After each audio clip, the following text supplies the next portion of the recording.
Hello, hello, hello, hello. I want to say I'm your beloved Count Olaf, but that would be inappropriate. Welcome back to my second drunk book review. I am currently down to the bottom-ish of glass 2 of alcohol. It is a Monday, FYI. It is 1 p.m. and I have a day off from work, so I figured, why not get a little drunk and finally do another one of these?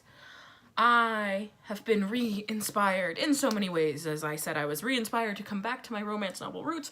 I am also re-inspired to drunkenly review books because of the wonderful and talented YouTuber, Sailor J. She recently did The Lion, Witch, and the Wardrobe Drunk, and girl, she is my hero. I have so much respect for her. I will link her down below because y'all gotta see it. Y'all have to see her. She is hilarious. So, I do not have any wine. I feel like I don't have any wine. I have been consuming various Mike's Hards. This is currently a Mike's Harder Strawberry, and when I finish this, I then have one of these twisted teas, half and half, because they just fucking taste like lemon iced tea, and yeah. So, today's book of choice is Gone with the Wind by Margaret Mitchell.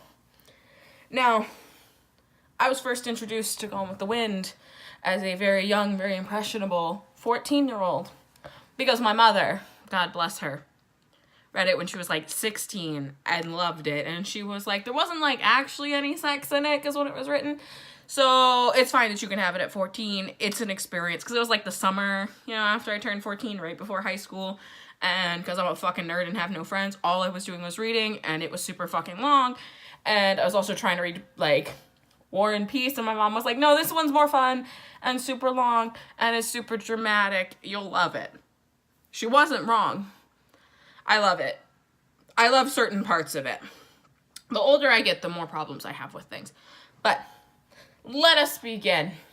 The start of Margaret Mitchell's book, which is iconic, talks about our main girl, Scarlett O'Hara. Specifically, her name's Katie Scarlett O'Hara, if we're gonna get super Irish. Frankly, Margaret Mitchell basically roasts this poor bitch, like, out the gate. One of the opening words is, Scarlett O'Hara was not beautiful. Bitch. Okay. Why you gotta we don't really know her yet. Why you gotta call her out like this? She's not beautiful? Okay, there's other shit. Then it's followed up with, but men seldom realized it when they were caught up by her charm and some other shit. I only know so much of it. That quote. Much like the Tarlington twins. So my girl. And I respect this girl. I respect this right off the bat because I am not beautiful. I'm not particularly charming. Sometimes I can be and then people don't notice that I'm not beautiful. But I respect the sentiment. Homegirl's got game. And a hell of a lot of money. But that's just the nice icing on the cake.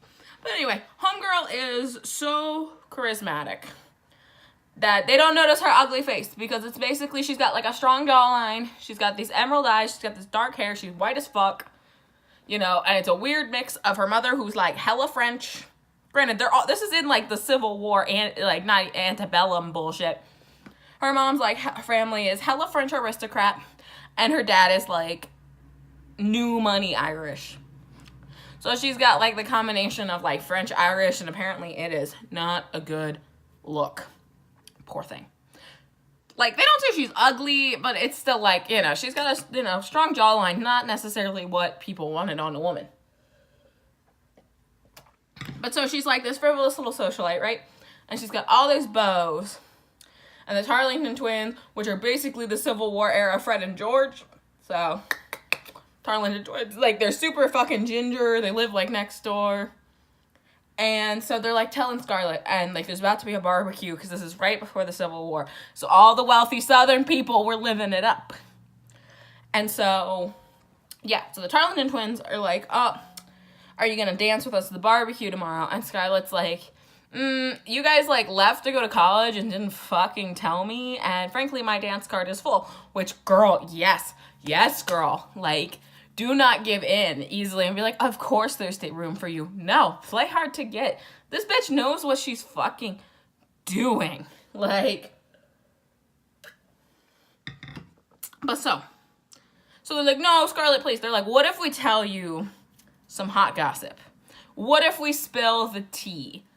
Then will you dance with us? And she's kind of like, because they keep talking about the war, she keeps getting pissed off. And she's like, I'm going to go the fuck inside because I don't want to hear about this shit because I am a simple Southern belle.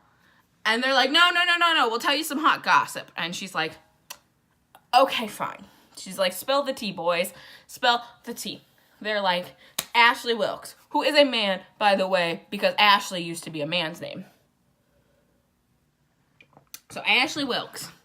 Ashley. You gotta say it with that Southern accent. Ashley. So Ashley Wilkes is getting married to his cousin. Because apparently the Wilkes and the Hamiltons and all of these bitches, they keep getting married to their cousins. Which, because, you know, science, they're not paying attention to. And it's not that big of a thing yet.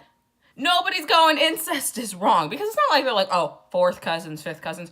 This is literally his, like, first cousin. But so Ashley's getting married to Melanie Hamilton. And Scarlett's pissed as fuck. Scarlett's basically like, I'm going the fuck inside. Because she's in love with Ashley. And she is shook. She is shook beyond belief by the revelation the Tarleton twins have given her. So she goes inside. And then her, like, caretaker, nursemaid, I don't want to call her. I don't know what the proper term is. Her name's Mammy. And she's this large African-American woman. And, which this is where it gets problematic because there's a lot of slaves and they try to act like they're all, like, fairly okay with being enslaved. And it's like, they were slaves. I don't care that they were house slaves. They were fucking slaves, Margaret Mitchell. Like, because you're white, you don't get it. Because I'm white, I don't get it. Like, but I know it's not okay. But so she's got Mammy, who basically has been taking care of her as a kid and is, like, yelling at her. And frankly, though, Mammy knows what the fuck is up. One, she knows how to act right. Because Scarlett's not going to act right. As much as I respect her bullshit, she does not act right. My mom would kill me if I acted like Scarlett O'Hara. Because Scarlett doesn't act right and she was raised right. And so Mammy's like, I don't fucking understand how you're acting like this when your mom raised you right and I raised you right. Like, type thing. But so Mammy's like yelling at her because she's like, you didn't invite those boys in for dinner. Which, in the Southern way of things, yeah, it was fucking rude that she just went the fuck inside and did not invite them in for dinner. That's what you're supposed to do. But Scarlett was like, no, I'm upset because Ashley's gonna get engaged. Blah, blah, blah, blah, blah. Wah, wah, wah, wah, wah, wah, wah. We know nothing about Ashley Wilkes yet at this point, except that, like, he's marrying his cousin like a gross creep. And Scarlett's in love with him. And so Scarlett's like, boo fucking who? And she's got two sisters. And she's a bitch to all of her sisters, first of all. And she will continue to be a bitch to all of her sisters, by the way. And I think, like, it's Colleen and, like, Suzanne. And I think Suzanne's the one she really dicks over. It's been a while. But so, anyway, so, like, you know, they're all good Catholics and shit. They're, like, praying and shit that night. And all Scarlett's doing, she's not praying. This bitch is in the prayer position. But all she is thinking about is the fact that Ashley doesn't love her. And Ashley doesn't want to marry her. Because Ashley's her white knight. And what the fuck? She's just fucking offended. And granted, so she's like, but she's super fucking stubborn because it's supposed to be like, oh, the Irish in her. Because her dad's like the super stubborn Irishman. And we'll get back to more of that later because that's going to dick him over too, because he's a stubborn Irishman. But so she's praying and shit, and she's actually by Ashley. She goes the fuck to bed, whatever. She wakes up the next morning and she's like, I'm dressed like a hoe. Granted, like the 1800s Civil War era version of a polite socialite hoe. It's not like ho-ho. But basically, you're not supposed to show your shoulders, I think, before like 3 p.m. is what it is.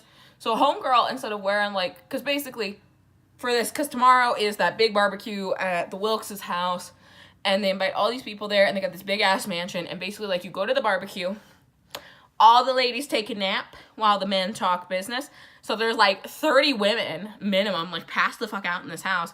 And then they get dressed up into ball gowns for like later in the evening because then it's appropriate to show shoulders. But Scarlett's like not having any of this, and she just wants to show her shoulders at fucking 11 a.m. And she's got this like big ass party dress that's beautiful. Honestly, the movie Vivian Leigh in this ball gown is fucking iconic. And Mammy's like, no. You cannot show your shoulders like a slut, Scarlett, just because you pissed your man's gonna bang another bitch.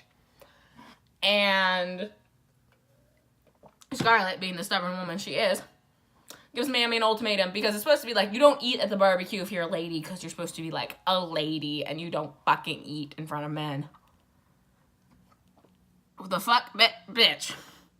The man needs to know what they're getting into. Also, she's supposed to eat like this big ass breakfast before she goes in. And Mammy's like, I'm not putting you in this ball gown. And Scarlett's like, if you don't put me in this ball gown, I'm not eating. And then I'm going to embarrass myself more because I'm going to eat a lot. And that's not what men want. And that's not what a lady does. And Mammy's like, God damn it, you bitch. Fine. If you eat, I will put you in the hoe dress. So Scarlett eats in the hoe dress and gets put in the hoe dress. So they're on their way, right? There's also like a weird interlude of chapters, like talking about like the history of like her mom and her dad, which frankly, to this day, if I'm rereading it, I fucking skip because I don't care anymore. Scarlett also, FYI, because I didn't talk about this, Scarlett worships the ground her mother walks on, but she will never be as good of a person as her mom. Ever. Because Scarlett's a stone cold bitch, and there ain't nothing wrong with it, but she's a stone cold bitch.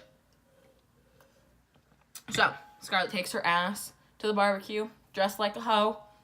And of course, all the men, because men are dumb, flock to her because she's dressed like a hoe. And of course, all she wants is the attention of Ashley Wilkes. And Ashley ain't giving it to her. Like, he looked at her and he was like, wow, you look great. And he moves on and he's like, this is my beautiful cousin. FYI, her name's Melanie. And Scarlett's like, fuck you. And Melanie is the nicest lady on the planet. And she's not even fake. She is just the nicest lady on the planet. And she's like, Scarlett, I hope we're going to be friends. I admire you. You're beautiful. You're wonderful. I know you're a friend of Ashley's, and I would love to get to know you. Like, this bitch isn't even being shady. It's not like I know you want my man, so let's be friends. She just wants to be her friend. She thinks she's so full of life and vivacious. Blah, blah, blah, blah, blah, blah, blah. Vivacious, not vivacious. Vivacious. So, So Scarlett's like, fuck you, bitch, because she thinks Melanie's being a fake bitch, which I don't blame her, because I would think Melanie's being a fake bitch, too. But so she's like, Melanie's being a fake bitch, whatever. So she has all these suitors, except Ashley, being a hoe, out at the barbecue, being like, oh, I do declare, fiddle-dee-dee, all that bullshit. And one of her suitors is Melanie's brother. His name is Charles Hamilton, and he's a weak-ass bitch. He is a child. He's not a child. He's like, I don't know. I think he's like at least 19. Scarlett's like 16, FYI. But he's like 19. He's a grown-ass man. But he like, again, because of all the inbreeding with like the Hamiltons and the Wilkses, he looks kind of like a rabbit. And he's just the sweetest, nicest man. Sweet little boy. And he's like so enamored with Scarlett. Scarlett being the petty bitch she is. And I respect it. He's also technically India Wilkes' beau, which is Ashley's sister. And Charles is supposed to marry her because more incest, FYI. So she's like, India's a bitch anyway, and ugly to boot, because Scarlett doesn't see that she's ugly, or at least unattractive. And so she's like, whatever. So they all, so then the barbecue part's over, and all the women's are supposed to go to bed. Scarlett sneaks the fuck out, puts her party dress on. I don't know how she does it by herself, but girl, whatever. Sees the fuck down because she wants to talk to Ashley. Sees all the men talking about the war and shit, and she's like, yo, fuck this. So she sees Ashley and is like, hey, I want to talk to you. So she's in the library and she's talking to him, and she's like, Ashley, I love you. And Ashley's like, no, you don't. And she's like, yes, I do. And he's like, no, you love the idea of me. We're very different people. Which Ashley's not a dumb man. Like, he does some dumb shit, but all men do dumb shit. Like, but he's not a dumb man. He's like, we are very different people. I like to be inside, looking at art, reading novels, being like super fucking educated. Like, that's my shtick.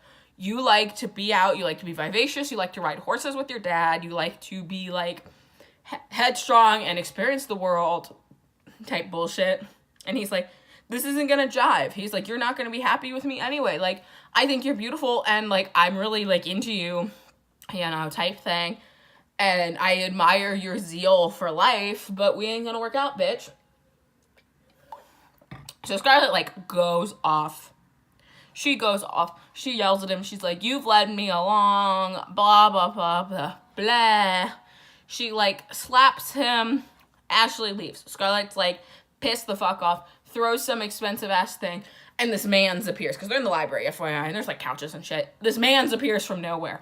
His name is Rhett Butler, and Rhett Butler is the reason why I have relationship issues, because Mom gave me this book when I was 14, and I don't know how men are supposed to act when I'm 14. But so anyway, he appears, and I'm also, like, imagining the movie, because it's Clark Gable. Clark Gable's also scum. But anyway, so he appears, and he's like, wow. He's like, you got a lot of passion. And she's like, fuck off, you creep. I know that your family disowned you because you did some shady shit. And he's like, yeah, whatever, I got money, whatever, bitch, fuck you. And he's like, I hope one day you might want to talk to me, because Rhett Butler's, like, super into it. He's like, look at this bitchy lady. He's super into it. And she's like, whatever, fuck you. So she leaves. All of a sudden, during this barbecue, the war finally gets declared. Like, how inconvenient is that? / convenient. But the war gets declared. So all the men are going to run off to join up and enlist, because they all want to fight in the war and bring honor to their family. That's Mulan, but same thing. They want to bring honor to their family. So Scarlett's like looking, being like, oh my god, because she's like, Ashley's gonna die because he's sensitive. Fucking poor ass Charles Hamilton comes along, and he's like, Scarlett, I think you're beautiful, and I want to marry you. And Scarlett's like little like light bulbs are going off, because she's like, oh, you want to marry me? And he's like, yes. And she's like, ooh, revenge against Ashley by marrying his sickly cousin and marrying into this family. All right, girl. Like, I don't know how this is revenge per se, but all right. So she's like, yes, I'll marry you. She gets married before he goes off to war. So does Melanie. Melanie gets married to Ashley, and they do like one day. I think like Scarlett's wedding is the day after Melanie's type thing. And like Charles is around enough to ultimately get her pregnant, which I'm shook. I know there's no contraceptives or shit back then, but I am shook because I think like they fucked maybe twice. Scarlett gets knocked up. She's not super happy about it. Fucking Charles Hamilton dies in the war. And Scarlett's been living with her family still, because since Charles Hamilton shipped off to the war, like, they didn't have a chance to, like, buy a house or anything like that or establish. She's like, when I'll be back, we'll do all this. And she's like, okay. Because Scarlett also doesn't think about the long-term results of her actions. But so she's, like, at home. Charles Hamilton dies. And Scarlett's, like, super pissed about it on a myriad of reasons. Like, one, because Charles Hamilton doesn't die in battle. He fucking gets pneumonia and dies in a tent. So she's like, you weak bitch. I don't even get to be like, my husband died in the war and gloat with all the other widows. I have the sad husband that died in a tent and they didn't even see battle. Like, but so, she's like my weak ass bitch of a husband. And then, because, Scarlett likes to look pretty and be a little flirt. And, she likes to go out and party. Now that she's a widow, the way widowers work back in the day is, you don't get to, look, I like how important sweet tea. This is perfect for Gone with the Wind. All this southern shit. All right, cool. Boop. Oh, this is so much better than what I was drinking before. Oh, it tastes like iced tea, thank God. Okay, so when you become a widow, then you can't at all dress provocatively. All you can do is wear black, and black that, like, goes up to, like, your neck. Your cleavage ain't showing, no off-the-shoulder shit like when Charlotte was a hoe at that fucking, like, party. I know that. And the only jewelry she can wear is, like, a mourning brooch and bracelets made out of the deceased's hair, which is, like, super sketchy. But Scarlett's miserable. She can't go out and do nothing. And her mom's like, oh, you're so sad. we should, like, do something about it. Maybe you would feel better if you went with some other family. And Scarlett's like, yes. And she's like, what if we send you to go live in Atlanta, Georgia with Melanie, now Wilkes, Hamilton, formerly known as Hamilton, now Wilkes, and her Aunt Pitty Pat. You know, you could be in Atlanta, you can help out with the war effort, and, you know, a change of scenery. And Scarlett's like, yes. And Mammy's like, no. Because Mammy's she's not dumb. She's like, you know, Scarlett's gonna wait for Ashley's ass like a hoe. She knows this. And I don't know if it's only in the movie or it's in the book. I cannot remember. But, like, Mammy gets on Scarlett's case and is like, you're gonna wait in Atlanta for Mr. Ashley Wilkes like a spider. You're gonna wait for him like a spider. And I was like, that's some shady shit, but I agree. And Scarlett's like, fuck you, Mammy. I'm a go. And it's like, cool. So Scarlett gets to Atlanta with her child in tow. I forget what his name is. I want to say it's like Charles Jr., but that might be wrong. But she's got a kid. And in the movies, they never talk about the fact that Scarlett has other kids. But, like, so she has this kid. She goes to Atlanta and lives with Aunt Pitty Pat and Melanie. And Scarlett's like, yo, fuck these women because, like, they're super nice. Aunt Pitty never got married. Spinster pretends to faint all the time to get out of awkward situations, which, again, I super respect. Like, girl, whatever you gotta do. And then Melanie's just so nice. And Melanie's like, oh, Scarlett, let's get you involved in the, like, relief efforts. And, like, Melanie and Pitty Pat are technically mourning because, you know, Charles was Melanie's sister.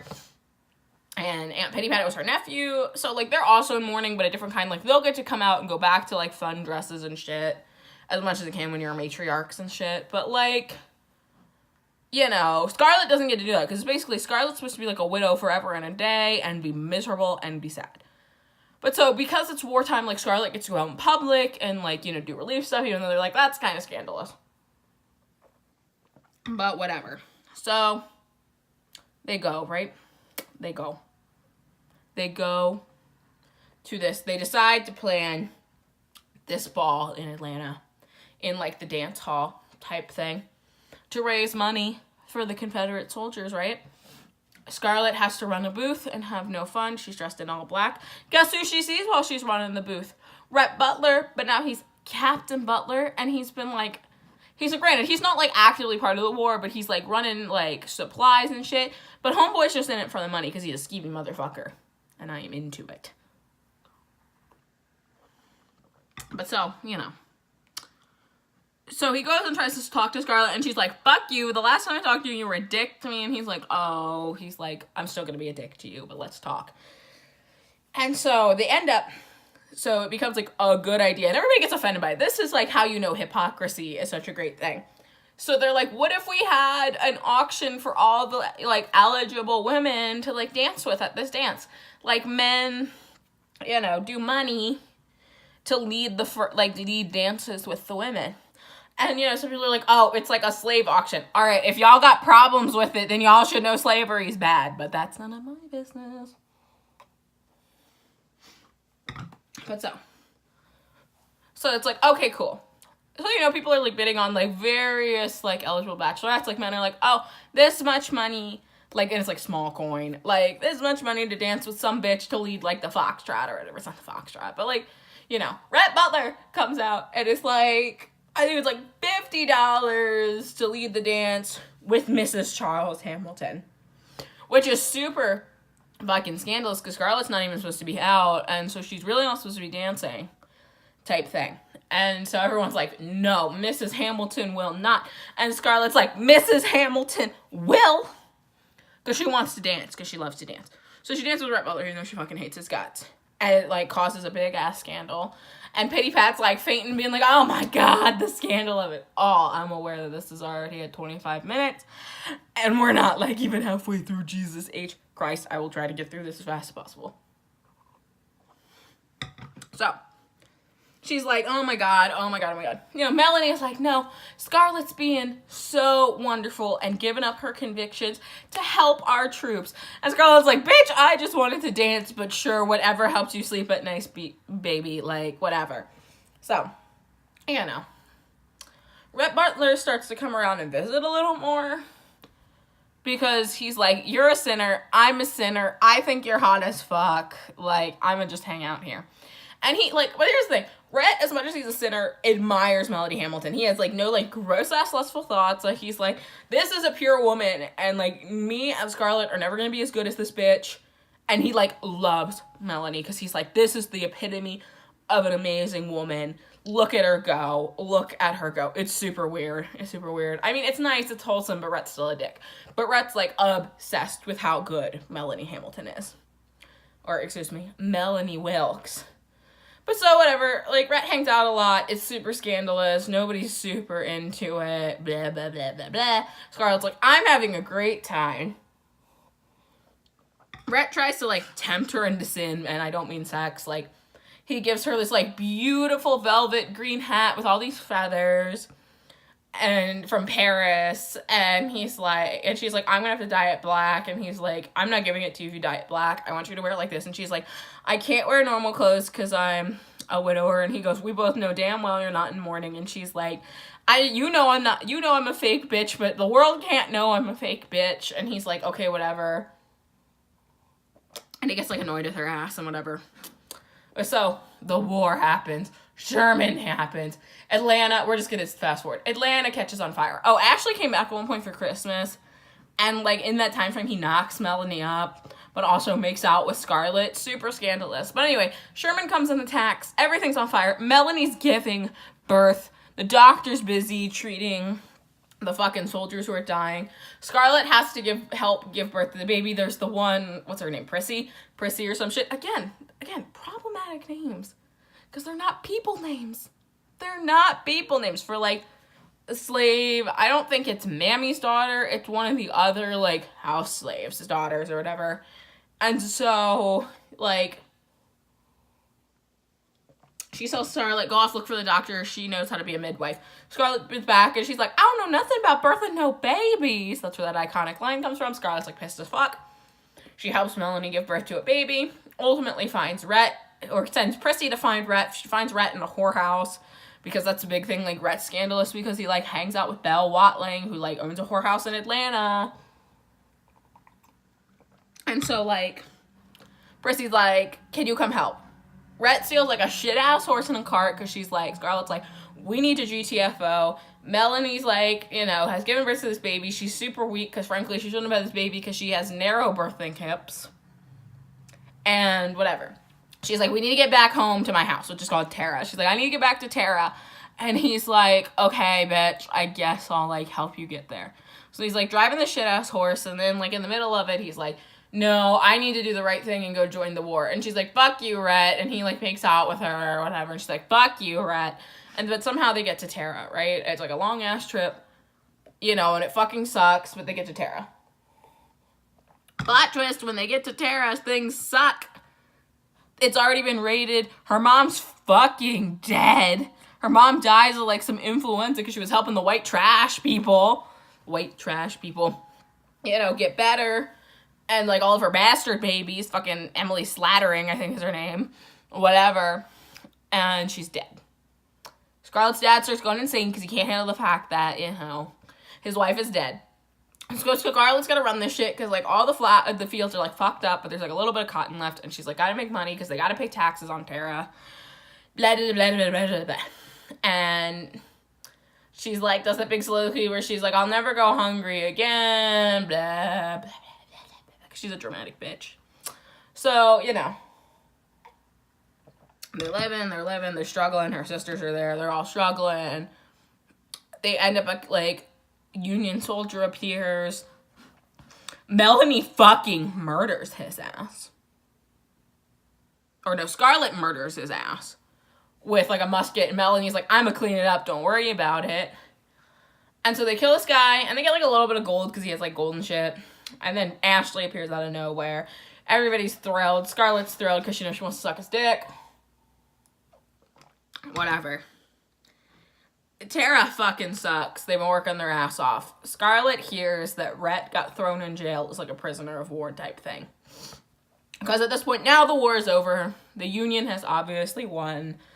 And Rhett's, like, a prisoner of war in Atlanta by Union soldiers. And so Scarlett's like, I need to look good. excuse me, I need to look good. So Red will give me money and, like, not question it. I can, like, trick him. And she makes this fucking dress out of her, like, green velvet curtains.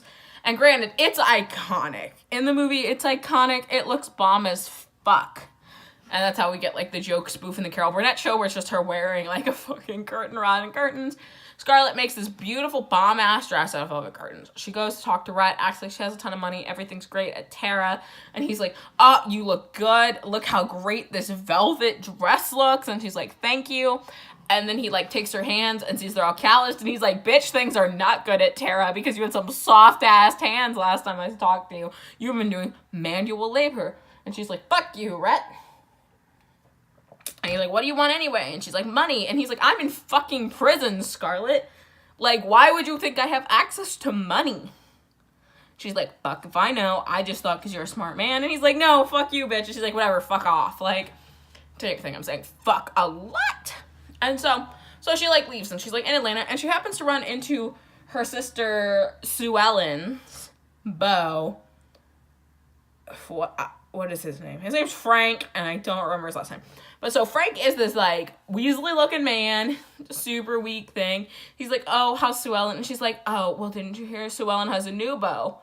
And he's like, oh, no. So somehow Scarlett marries Frank, because Frank now has a general store and is making some kind of money. Not, like, a lot, but he's making money. And so she marries him. Does not come back to Tara. Sister's like, fuck you for stealing my man. So she lives with Frank. She lives pretty well. Type thing. It's real. She realizes Scarlett has a mind for numbers, is willing to run the accounts. Type thing. She's living her best life. She stopped wearing morning clothes, because of course she has. She's dressing great. She also is like, Frank, we need to expand. Let's make a sawmill.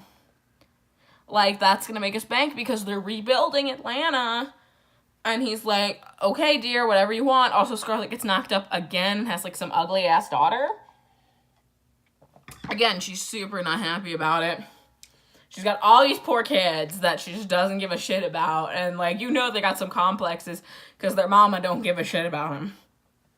But so basically, like, you know, there's Frank. Melanie comes back. Like, Ashley gets a job. Everybody's, like, vaguely okay again. Nobody has, like, a lot of money. But everybody's got, like, a decent amount of money again. And they're living in, like, fairly okay houses. Living their best lives again. So ultimately, Scarlett gives Ashley a job at the sawmill. Which everyone's like, that's suspicious, bitch. Is that before or after? Oh, God. Is she still married to Frank? Whatever. Ultimately, Frank dies. And this is, again, why I have a problem with Gone with the Wind. Because it gets a little racist and... Not a little racist. A lot racist. And Margaret Mitchell tries to act like it's not. Basically, Frank and Ashley and all the other white dudes are part of the KKK. And they make it seem like, oh, they're trying to protect their women. They're part of the KKK. Terrible. Awful. Not good. Not good. The never will say that's good. The older you get, the more you realize it's the KKK. Because she never outwardly says it's the KKK, but whatever. But so, you know, Scarlett gets, like, attacked by a black man. And they're like, oh, and they go to kill him. And, of course, like, the police are, like, hella suspicious. And, like, Rhett comes in with, like, Ashley. Ashley's been shot, and Rhett's like, take care of his wounds and, like, hide him somewhere. I'ma fix this. And he's like, oh, his name's Frank Kennedy. That's what I remember, because I remember Rhett being like, well, Mrs. Kennedy. So Frank Kennedy gets killed during whatever the fuck we're doing. So Scarlett's a widower again. And she's like, oh, no. And also Scarlett drinks, which, again, I respect. I get it. Girl. But Scarlett likes whiskey. She drinks a lot of it, right? So she's like, oh, Frank's dead. She doesn't give a shit that Frank's dead. Sue Ellen's, like, devastated because her bitch sister already stole her beau. And then, you know, now kills him. And so Rhett's like, look, bitch, here's the deal. We're friends. I'm super attracted to you. I kind of want to marry your ass, even though I don't know why. Let's just get married. I know you just got widowed, but let's get married. And she's like, Rhett, marriage fucking sucks. All I do is get knocked up, and I do not enjoy myself. And Rhett's like, look, bitch, I got a lot of money. We're going to have a great fucking time. I'll take you on the best honeymoon. You will have the best clothes. We'll live in a nice-ass mansion. Like, marriage will be fun because we're not in love with each other. Sure, Jan. But we're not in love with each other. We're just here to have a good time. We're friends. This is a fun marriage. And Scarlett's like, you know what? I like you as friends, Rhett. I think a fun marriage would be fun. So she marries Rhett. And they go on a nice-ass honeymoon. They live in a nice-ass mansion in Atlanta. All that good shit. Scarlett's still running her sawmill business because she's like, Rhett, I want to. And Rhett's like, you don't need to. And she's like, I want to. I enjoy this. This is my thing. She goes, Ashley that job. Blah, blah, blah. Scarlett gets knocked up by Rhett. They have this daughter. Her name's fucking Victoria Eugenia. But they call her Bonnie Blue because her eyes are really blue. Her name's Bonnie Blue Butler. And Rhett's like, loves her. Like, his daughter is his world. Rhett doesn't have any other children. Like, you know, he loves his daughter very much. Him and Scarlett end up getting into it. And he, like, takes, like, Bonnie with him, like, on a trip for a while. He comes back because he's like, whatever, we missed you. And, because, you know, Scarlett's been busy being a hoe. And they come back, and fucking Bonnie dies. Which just ruins any kind of marriage foundation Scarlett and Rhett had. She dies, she's, like, jumping on her little pony, and she fucking falls off and snaps her neck. It's tragic. Like, this is, like, this poor kid.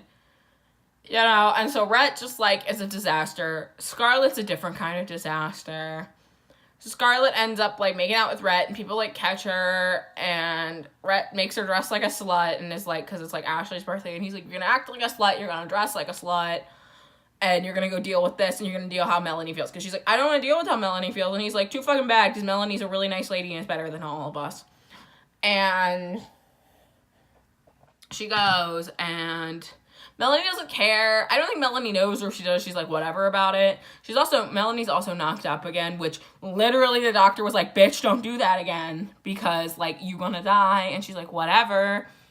And so, you know, Scarlett goes, everything's acting like it's okay. And some more shit happens, and then Scarlett's like, oh my god, I fucked up. Ashley really doesn't love me. He thinks he loves me. He's in lust with me, because, like, Ashley just wants to fuck. But he actually loves Melanie. And she's like, and Melanie ends up, like, having her baby and, like, fucking dying. And, Scarlett's like, oh my god, I realize I'm in love with Rhett. At this point, you gotta feel for poor Rhett, because Rhett's been, like, downplaying it, been like, this is just a marriage and convenience, we're friends. But Rhett has been in love with Scarlett for, like, a solid 6 years at this point. And, you know, so, like, Scarlett finally has a revelation that she's like, oh my god, I love Rhett. She runs home, and because she's like, I'm so in love with him and I want to tell him. Rhett's tired of her shit at this point. He doesn't even want to hear it now that he's in love with her, because he's like, whatever, bitch. And she's like, Rhett, I love you, and this is how it has the iconic ending. And he goes, frankly, my dear, I don't give a damn. And he just leaves the house because he's done. And that's the story of Gone with the Wind. I have hella compressed it, even though it took 40 minutes to do. But that's what happened. Vaguely racist. Not even vaguely. Let's take it back. Racist. Problematic. Problematic love story that fucked me up at 14. But yeah. I mean, I recommend it, or at least the movie. It's going to take a lot of time out of your life, but you should do it. So yeah. I hope you enjoyed this. If you did, thumbs up, comment, all that good shit. Let me know if there's a book you want me to review hella drunk in the future. I enjoy this. I have a good time because this is like my equivalent to drunk history. But yeah, so I will see you guys in a future video. Bye-bye.